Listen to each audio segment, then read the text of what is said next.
are dozens, if not hundreds, of babies and children buried within sight of the Lone Fir. Addie Decker, her daughter died when she was 2. Katie is buried there. Addie would visit her daughter's grave and she put up a crib. She put up a cradle. She would bring toys. She would come and visit her daughter every day, and people coming to the cemetery would see her. After Addie died, the cradle was still there and people would see it rocking with no one around. And people still occasionally hear children, and it's kind of nice. You don't like to think about Katie Decker being buried up there all alone, but there are laughing children around her. And I thought that was just a story until one sunny afternoon when it wasn't. So I guess you could call me a believer. I will say there are times where I don't feel that I'm by myself. That there's definitely a strong presence of over the shoulder, or I don't always feel alone. I'm Linda Wirtz. I'm a member of Friends of Lone Fir. I'm also a Find a Grave photo volunteer. So I'm in the cemetery 4 or 5, sometimes every day of the week. I am Margaret Fenton, and I am a member of Friends of Lone Fir Cemetery. It's a nonprofit here that conducts a lot of good work in Lone Fir Cemetery.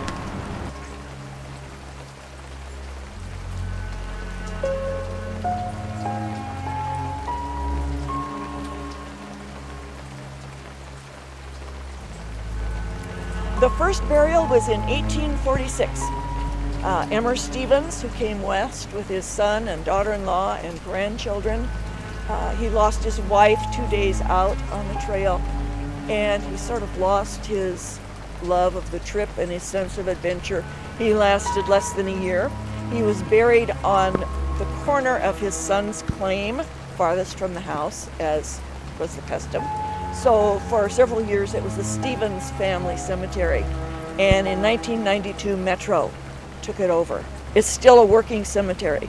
171 years later, there's still people being buried here. A lot of folks got moved.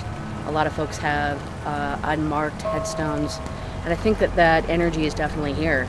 There's a lot of unsettlement and a lot of folks that aren't certain, of their place in the cemetery. So there's a little over 20,000 known and unknown headstones and burials in the cemetery. So if you think about that energy, it's definitely present here.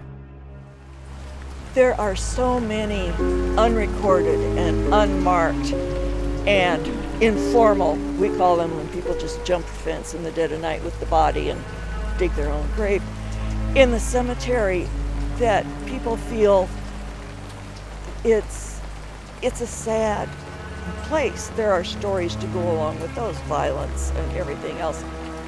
So if you look at it that way, the whole place is just gloomy. And there's other people that come to the cemetery and they're just giddy at all the lives and the memories around them.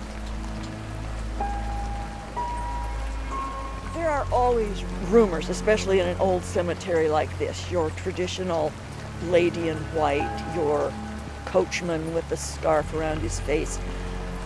And I'm not too sure about any of those, but I do hear children laughing in here sometimes when I'm taking photos all alone, and it just weirds me out.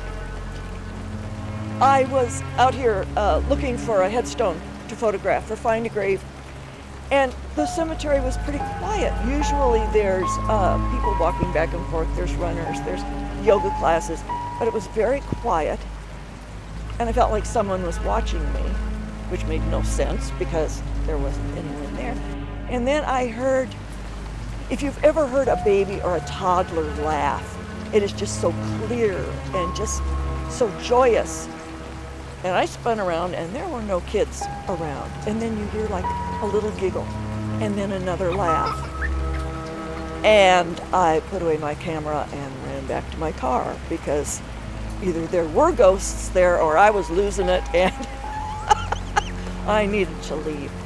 But you hear, I'm a tour guide, and you hear stories And there are a few people who say that they are in here and they hear children laughing. So maybe I'm not crazy. But if you walk up there by the Lone Fir and just be very quiet, maybe you'll hear it too. You know, I think it was Banksy that said that you die twice. The first one is once you take your last breath, and the second is when someone says your name for the last time. And so I feel like part of what we do here at Friends of Lone Fir is to ensure that that second part does not take place. So I think they might know that, and so I feel they're friendly.